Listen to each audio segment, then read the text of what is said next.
Pasukan Vladimir Putin obral rudal dalam serangan ke kota Lozova. Volodymyr Zelensky berkata, kebodohan mutlak.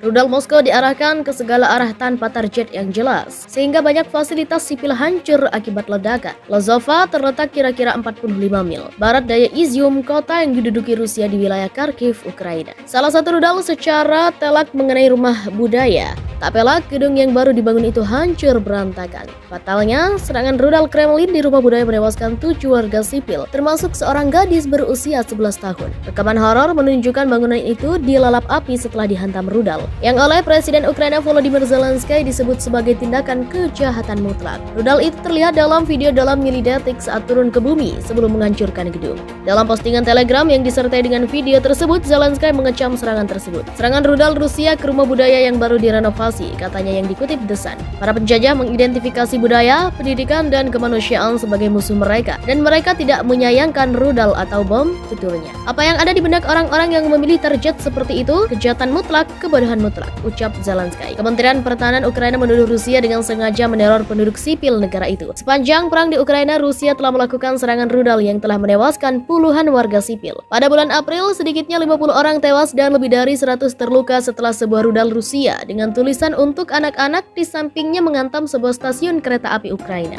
Gambar-gambar horor menunjukkan mayat-mayat berserakan di tanah di samping bagasi yang ditinggalkan di stasiun kereta api Kramatorsk di Ukraina Timur di tengah laporan bahwa situs itu telah diledakkan oleh pasukan Rusia. Perang antara Rusia dengan Ukraina semakin membuat banyak pihak terlibat. Kini dikabarkan terbongkar tujuan sebenarnya terjadinya perang antara dua negara tersebut. Ukraina disebut hanya dijadikan sebagai alat bagi negara-negara Barat. Barat diduga menggunakan Ukraina sebagai dalih untuk perang melawan Rusia, lalu menempatkan Rusia pada posisi di mana ia harus melindungi negaranya sendiri. Sekretaris Dewan Keamanan Rusia berbicara pada pertemuan Dewan Penasihat Ilmiah Dewan Keamanan, Patrushev mengatakan krisis geopolitik yang belum pernah terjadi sebelumnya saat ini disebabkan oleh penghancuran arsitektur keamanan global dan sistem hukum internasional yang dipimpin Barat. Dia menambahkan bahwa alih-alih terlibat dalam dialog konstruktif dengan Moskow, Amerika Serikat dan sekutunya melakukan ekspansi militer politik ke Rusia, membangun dukungan untuk pemerintah Ukraina, dan mendorong Kiev untuk melakukan aksi kekerasan skala besar di Ukraina Timur. Menurut Patrushev, tujuan utama Barat adalah menciptakan kondisi untuk pembentukan rezim yang dikendalikan Barat di Rusia, seperti yang sudah diuji di Ukraina dan sejumlah negara lain. Operasi militer di Ukraina mencegah hal ini, katanya, seraya menambahkan bahwa Moskow harus mengambil langkah-langkah pencegahan karena ancaman terhadap keamanan nasional mencapai tingkat yang membahayakan kenegaraan Rusia dan keberadaannya. Sanksi saat ini dan kampanye anti-Rusia global yang diluncurkan oleh Amerika dan satelit mereka, kata Patrushev, dengan meyakinkan membuktikan bahwa Ukraina telah menjadi dalih untuk mengobarkan perang yang tidak diumumkan melawan Rusia. Dia juga mengklaim bahwa agresi terhadap Moskow memiliki dimensi ideologis. Situasi di sekitar operasi militer khusus Rusia di Ukraina menunjukkan bahwa neoliberalisme kolektif Barat berubah di depan mata kita menjadi ideologi fasisme neoliberal yang terutama ditujukan untuk pemberantasan dunia Rusia, katanya. Patrushev menggembangkan pernyataan juru bicara Kremlin Dmitry Peskov yang mengatakan sebelumnya pada hari Selasa bahwa ungkapan negara-negara yang tidak bersahabat dalam kaitannya dengan Barat tidak sepenuhnya akurat. Saya akan mengatakan mereka adalah negara yang bermusuhan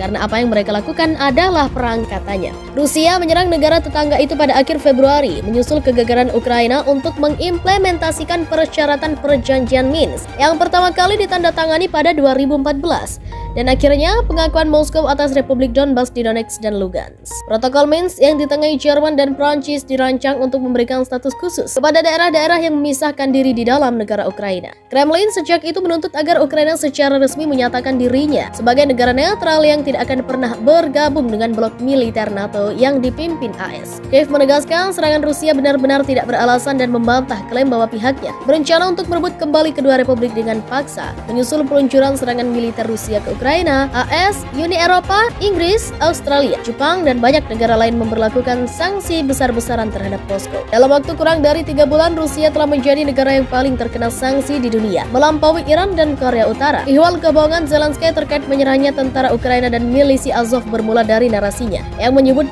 peran militer Ukraina IECRC dan PBB. Para pejabat militer Rusia belum mengomentari narasi pertukaran militan Ukraina dan tawanan Rusia. Elit di Kiev terus mengklaim para prajuritnya akan dituntut ditukar. Semua yang membutuhkan perawatan medis langsung dibawa ke pusat medis Republik Rakyat Donetsk dan Novazovsk dan Donetsk. Pemimpin Republik Donetsk Denis Pushilin mengklaim lebih dari separuh militan telah meninggalkan Azovstal. Di sisi lain, rezim Kiev terus berupaya menghadirkan narasi penyerahan diri itu sebagai operasi kemanusiaan yang dilakukan militer Ukraina. Presiden Ukraina Volodymyr Zelensky membuat rekaman video berisi pernyataannya yang menjelaskan alasan penyerahan prajurit Ukraina dan resimen Azov. Dalam video tersebut, Zelensky menyatakan dia ingin melindungi rakyat dan negara. Apa yang terjadi di Azovstal menurutnya langkah strategis. Serangan rudal Rusia ke rumah budaya yang baru direnovasi, katanya yang dikutip The Sun. Para penjajah mengidentifikasi budaya, pendidikan, dan kemanusiaan sebagai musuh mereka, dan mereka tidak menyayangkan rudal atau bom, tuturnya. Apa yang ada di benak orang-orang yang memilih target seperti itu? Kejahatan mutlak, kebodohan mutlak, ucap Zelensky. Kementerian Pertahanan Ukraina menuduh Rusia dengan sengaja meneror penduduk sipil negara itu. Sepanjang perang di Ukraina, Rusia telah melakukan serangan rudal yang telah menewaskan puluhan warga sipil. Pada bulan April, sedikitnya 50 orang tewas dan lebih dari 100 terluka setelah sebuah rudal Rusia dengan tulisan untuk anak-anak di sampingnya menghantam sebuah stasiun kereta api Ukraina. Gambar-gambar horor menunjukkan mayat-mayat berserakan di tanah di samping bagasi yang ditinggalkan di stasiun kereta api Kramatorsk di Ukraina Timur di tengah laporan bahwa situs itu telah diledakkan oleh pasukan Rusia. Perang antara Rusia dengan Ukraina semakin membuat banyak pihak terlibat. Kini dikabarkan terbongkar tujuan sebenarnya terjadinya perang antara dua negara tersebut. Ukraina disebut hanya dijadikan sebagai alat bagi negara-negara Barat. Barat diduga menggunakan Ukraina sebagai dalih untuk perang melawan Rusia, lalu menempatkan Rusia pada posisi di mana ia harus melindungi negaranya sendiri. Sekretaris Dewan Keamanan Rusia berbicara pada pertemuan Dewan Penasihat Ilmiah Dewan Keamanan, Patrushev mengatakan krisis geopolitik yang belum pernah terjadi sebelumnya saat ini disebabkan oleh penghancuran arsitektur keamanan global dan sistem hukum internasional yang dipimpin Barat. Dia menambahkan bahwa alih-alih terlibat dalam dialog konstruktif dengan Moskow, Amerika Serikat dan sekutunya melakukan ekspansi militer politik ke Rusia, membangun dukungan untuk pemerintah Ukraina, dan mendorong Kiev untuk melakukan aksi kekerasan skala besar di Ukraina Timur.